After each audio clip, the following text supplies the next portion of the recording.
नमस्कार। आप सभी का स्वागत है एस्ट्रोलॉजी चैनल इनोवेटिव ज्योतिष में। और मैं आपका दोस्त डॉक्टर महेश जोशी। कुंडली एनालिसिस कैसे करते हैं इसकी मैंने एक सीरीज अभी शुरू की है और उसके वीडियोस मैं रेगुलरली अपने यूट्यूब चैनल पर अपलोड करूंगा। आप यदि उसको फॉलो करते हैं, सीखना चाहते हैं, तो आप चैनल को सब्सक्राइब कर लें और रेगुलरली इन वीडियोस को देखें। तो मुझे उम्मीद है कि आप जिस भी तरीके से कुंडली को एनालिसिस करते हैं उसमें बदलाव आएगा और आप एक साइंटिफिक तरीके से, सिस्टमेटिक तरीके से, चरणबद्ध तरीके से कुंडली को एनालिसिस करना सीख जाएंगे। आज मैं यहाँ पर एक टॉपिक लेकर आया हूँ कि महादशाओं के फल निकालने में, अंतरदशाओं के फल निकालने में काफ़ी डिफिकल्टीज होती हैं। उसकी अलग अलग टेक्निक है और अलग अलग टेक्निकों में अक्सर लोगों को समझ में नहीं आता है। मैं आज आपको एक बहुत ही प्राचीन टेक्निक बताऊंगा जो पुराने समय में कि आपकी कौन सी महादशा और अंतरदशा कैसी जाने वाली है, उसमें आपको क्या प्राप्त हो सकता है, उसके बारे में मैं यहाँ पर आपको कुछ कॉम्बिनेशंस बताऊंगा, कुछ सूत्र बताऊंगा जिन्हें आप अपनी जो भी आप विंशोत्तरी दशा जिस भी तरीके से देखते हैं उसके अंदर यदि आप इसे ऐड कर लेंगे तो आपके विंशोत्तरी दशा के परिणाम निकालने में आपको बहुत ही मदद मिलेगी। और ये दशाओं की अवस्था के बेस पर है। अब दशाओं की अवस्था के बेस पर आपको और भी वीडियोस मिल जाएंगे यूट्यूब पर, मगर मैं यहाँ पर आपको थोड़ा सा डिफरेंस बताऊंगा उनके अलावा। पहली बात तो यह है कि मैं यहां पर बताऊंगा कि ये आपकी कौन सी दशा कैसी जाएगी। वैसी ही जाएगी यदि आपके ग्रह की डिग्निटी अच्छी है, मतलब आपकी कुंडली के अंदर वो ग्रह बुरी तरह पीड़ित नहीं है। यदि वो पीड़ित है जोरों से ज्यादा तो दशा जैसी मैं बताऊंगा उसके कंपैरिजन में खराब जाएगी। और यदि वो ग्रह आपका अच्छी स्थिति में है तो यहां पर आप जो निकालोगे उसके कंपैरिजन में वो दशा आपकी अच्छी जाएगी। कुल मिलाकर यहां पर जो मैं सूत्र बताऊंगा उसको समझने की कोशिश करें। यह सूत्र तब है जब ना ही तो आपका ग्रह पीड़ित है और ना ही ग्रह आपका अच्छी स्थिति में है, ना ही तो वो अच्छे भावों, बहुत अच्छे भावों में है, ना ही अच्छे ग्रहों के असर के अंदर है और ना ही वो पीड़ित है। तब जैसा मैं बताऊंगा वैसी ही दशा जाएगी, ये निश्चित है। तो आप इससे आइडिया ले सकते हो कि आपकी ये दशा कैसी जानी चाहिए थी। नंबर वन पॉइंट जो अभी मैं बताऊंगा आपको, प्रोसीजर को एक्सप्लेन करूंगा, आप नोट कर लीजिए इसको ध्यान से कि वो दशा कैसी जानी चाहिए थी। आपका कोई भी प्लेनेट है उसकी दशा आपकी किस तरीके की होनी चाहिए थी, number one point. Number two point, वैसी ही जाएगी या नहीं जाएगी, या उससे बेहतर जाएगी या उससे खराब जाएगी, वो भी आपको पता चल जाएगा।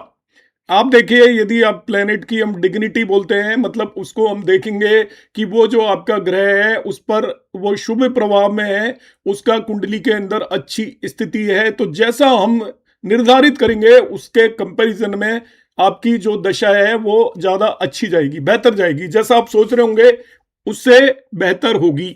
और यदि उस ग्रह की स्थिति आपकी कुंडली में खराब है कि वो पीड़ित है, खराब भावों के अंदर चला गया है, 6 8 12 के भावों के अंदर चला गया है, 6 8 12 के भावों के स्वामियों के प्रभाव के अंदर है, उनसे दृष्ट है या युत है, तो उस केस में दशा जैसा मैं यहां पर बताऊंगा उसके कंपैरिजन में आपकी खराब दशा जाएगी। तो इसके 3 स्तर हैं, मगर यह बहुत ही सटीक तरीका है और प्राचीन समय में इसे इस्तेमाल अच्छी तरीके से किया जाता था।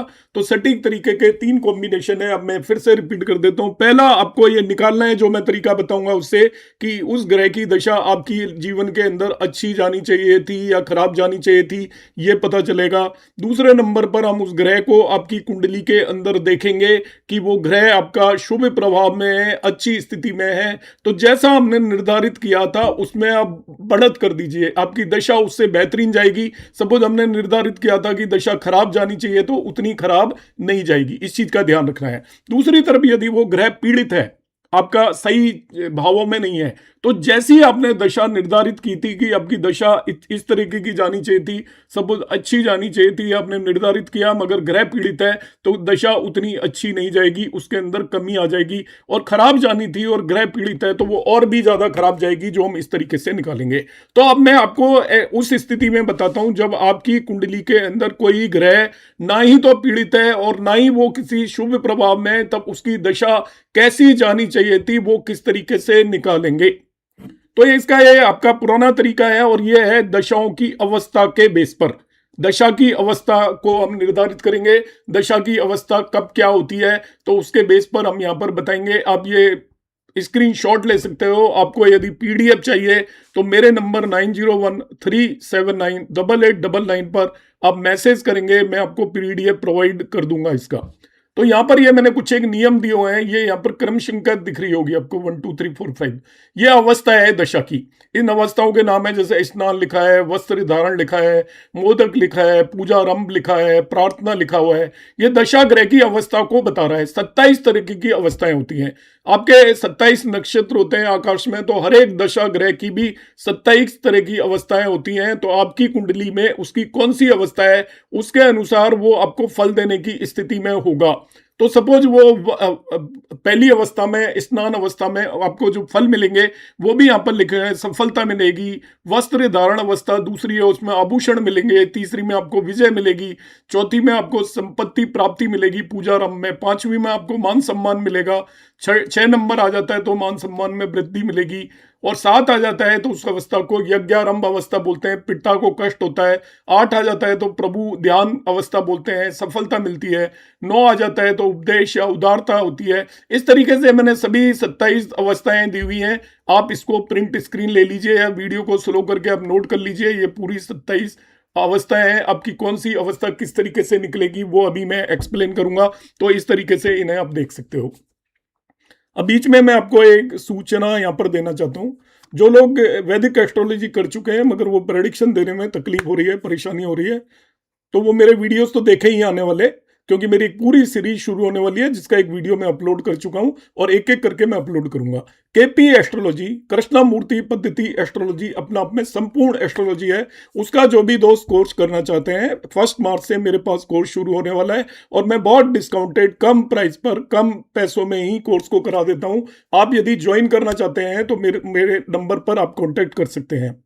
इसी तरीके से भृगुनंदी नाड़ी एस्ट्रोलॉजी का मेरा कोर्स शुरू होगा 1 अप्रैल से, जो कि एक बहुत ही आसान एस्ट्रोलॉजी है। बहुत कम समय में आप किसी भी कुंडली का फलित उससे सीख सकते हैं। वो 1 अप्रैल से शुरू होगा। तो उसके लिए भी आप यदि ज्वाइन करना चाहते हैं तो मेरे नंबर पर संपर्क कर सकते हैं। बाद में आपकी सीट रहती नहीं है, आप इसलिए आप जितना जल्दी करेंगे, मैं उस जो पहले आते हैं उन स्टूडेंट को थोड़ा डिस्काउंट भी अलाउ करता हूं। तो ये एक सूचना थी। अब मैं यहाँ पर आगे बढ़ जाता हूँ। अब इसको आपको अवस्था कैसे पता करनी है दशा की। तो दशा की अवस्था के हिसाब से मैंने बताया टोटल 27 अवस्था होती हैं। आपका दशा ग्रह किस अवस्था में है उस हिसाब से आपको परिणाम मिलेंगे।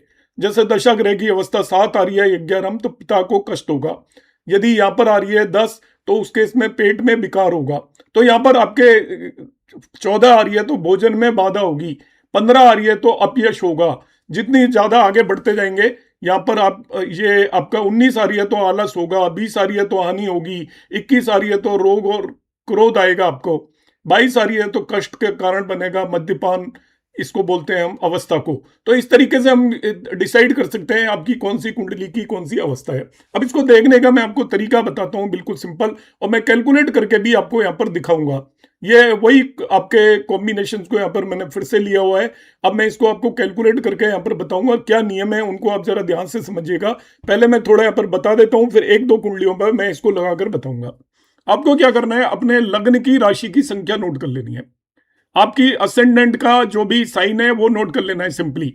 कि सपोज आपका मेष लग्न है तो 1 नंबर हो गया, आपका वृषभ लग्न है तो 2 नंबर हो गया। केवल लग्न का साइन नोट करना है। दूसरे नंबर पर आपका जो दशा ग्रह है, दशा प्लेनेट है, जिस भी राशि में है उसका नंबर नोट कर लेना है। एक तो लग्न का नंबर और दशा ग्रह जिसकी दशा चल रही है उसका नंबर नोट कर लेना है। ये आपका अंतरदशा पर भी लगेगा, ये ध्यान रखना। केवल महादशा नहीं, आपकी अंतरदशा कैसे फल देगी ये भी आपको इस तरीके से आप निकाल सकते हो कि आपकी अंतरदशा अच्छे फल देने की स्थिति में है या नहीं है। तो सबसे पहले आपने लग्न का नंबर नोट कर लेना है। आपकी लग्न में कौन सा राशि है उसका number, ascendant sign number note करना है, और आपका दशा प्लैनेट और दशा ग्रह किस राशि में वो नोट कर लेना है। दोनों को नोट करिए, उनको जोड़ लीजिए, मतलब ऐड बोथ ऑफ देम, सम ले लीजिए। दोनों को जोड़ने के बाद उसको आप 2 से गुणा करिए, डबल कर दीजिए, मल्टीप्लाइड बाई 2। तो आपने दशा प्लैनेट की राशि का नंबर, दशा ग्रह की राशि का नंबर, लग्न की राशि के नंबर को जोड़कर जो भी नंबर आएगा उसको 2 से गुणा करिए।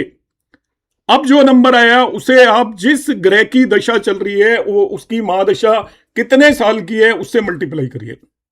जिस ग्रह की दशा चल रही है उसकी महादशा, सपोज राहु की दशा चल रही है तो 18 साल की होती है, सपोज गुरु की दशा चल रही है तो 16 साल की होती है, उससे गुणा करिए। गुणा करने पर जो भी नंबर आएगा उसको 27 से भाग दीजिए, 27 से। यहां पर ये जो टोटल आपकी अवस्था है वो 27 है।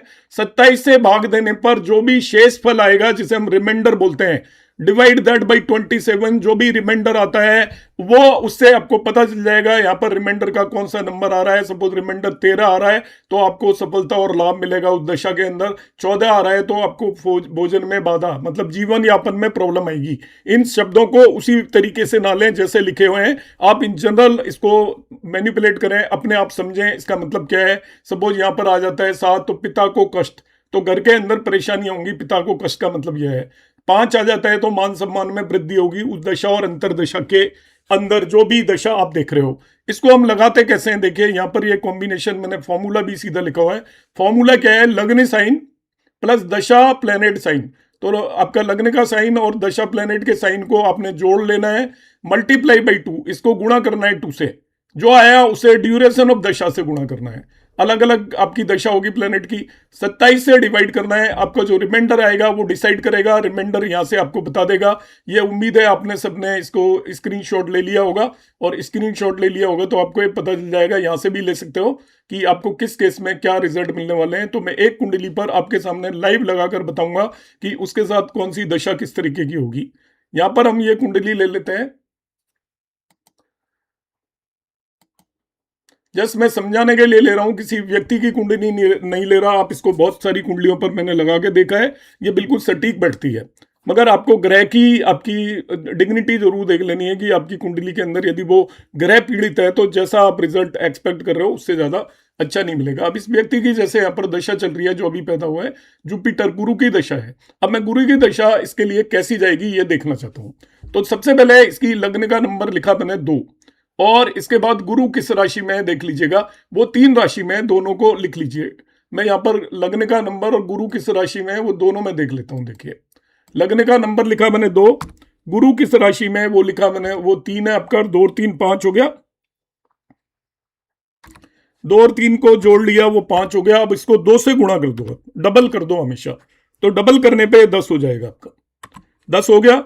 अब गुरु जिस ग्रह की आपकी दशा है उसके कितने साल की दशा होती है, गुरु की 16 साल की दशा होती है, तो 10 को 16 से गुणा कर दो। ऐसा करने पे 160 आ जाएगा। अब इसको मैं 27 से डिवाइड करूंगा, 27 से। तो आपको पता है कि 27 पंजे 135 होता है, 25 यहां पर शेषफल आएगा। 27 5 जाइज 135, सो 25 विल बी द रिमाइंडर।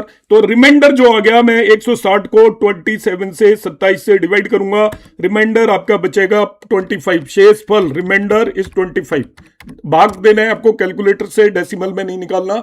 तो रिमाइंडर आपका 25 बचा। अब इसकी जो जुपिटर की दशा कैसे निर्धारित करूंगा, जो मैंने यहां पर बताई थी लिस्ट, इसमें हम चले जाएंगे। और 25 नंबर पर क्या आ रहा है, किरीट त्याग, धन एवं सम्मान की हानि, धन एवं सम्मान की हानि होगी इस महादशा के अंदर।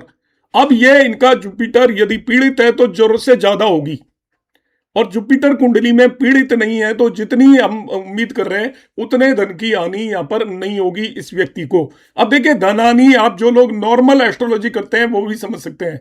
देखिए इनका जो गुरु है वो दूसरे भाव के अंदर बैठा हुआ है, सेकंड हाउस के अंदर बैठा हुआ है, रेट्रोगेट होकर। गुरु सेकंड भाव के अंदर बैठा है दूसरे भाव में, तो दूसरे भाव का ग्रह धन से रिलेटेड ही आपको परिणाम देने की स्थिति में होता है। हम जनरली कहेंगे कि गुरु की जो दशा आने वाली है, देखिए शत्रु राशि में बैठा हुआ है, इसकी डिग्निटी उतनी बढ़िया नहीं है, और ये तृतीय मून के चंद्रमा के साथ बैठा है, तो तृतीय भी कुंडली के लिए अशुभ ग्रह माना जाता है, तो तृतीय के साथ बैठा है, तो ये इसकी जिसे हम डिग्निटी बोलते हैं वो अच्छी नहीं है। तो इस व्यक्ति को जो हानि हम निकाल रहे हैं वो कंपैरेटिवली ज्यादा होगी। अभी मैं सपोज इसी व्यक्ति की शनि की दशा देखना चाहता हूं कि इसके लिए शनि की कैसी दशा जाएगी, या अंतर दशा देखना चाहता हूं गुरु के अंदर शनि की कैसी अंतर दशा जाएगी। तो हम क्या करेंगे, फिर वही देंगे। लग्न की नंबर लिया मैंने 2, शनि किस राशि में बैठा है वो लिया मैंने 2, 12 और 2 14 हो गया, उसको 2 से मल्टीप्लाई करूंगा 28 हो गया, 12 और 2 14 और 2 28 हो गया। देखिए शनि लग्न 2 है, उसमें मैंने ऐड किया 12, 14 हो गया। उसको जो भी आया उसको मैंने 2 से गुणा कर दिया इंटू 2, तो वो आपका 28 हो गया। अब 28 को मैं शनि की जो दशा होती है 19, उससे मल्टीप्लाई करूंगा। 28 को 19 से मल्टीप्लाई करूंगा, तो देखिए मैं मल्टीप्लाई कर लेता हूं यहाँ पर, कोई गलती ना हो जाए, क्योंकि आप लोग फिर कमेंट करना शुरू कर दोगे। एक भी नंबर की गलती होती है तो बहुत सारे लोगों का फोकस इसी बात पे होता है कि वो उस डिस्कशन की किसी गलती को पकड़ लें, मगर फोकस आपका वो नहीं होना चाहिए। फोकस समझने पर होना चाहिए, क्योंकि हम जब लाइव कर रहे हैं इसको तो उसमें कोई कैलकुलेशन वगैरह में मिस्टेक होने की हमेशा संभावना होती है। तो ये आपका आ गया 532। अब 532 जो आया इसको हम 27 से डिवाइड करेंगे, 27 से डिवाइड करेंगे। 27 से डिवाइड करेंगे तो ये आपका आता है एक्चुअली यहाँ पर आपका शेष फल बचेगा, यहाँ पर 19 बचेगा मेरे हिसाब से। ठीक है, अभी आप देख लेना, शेष फल मेरे हिसाब से 29 बचेगा, रिमाइंडर।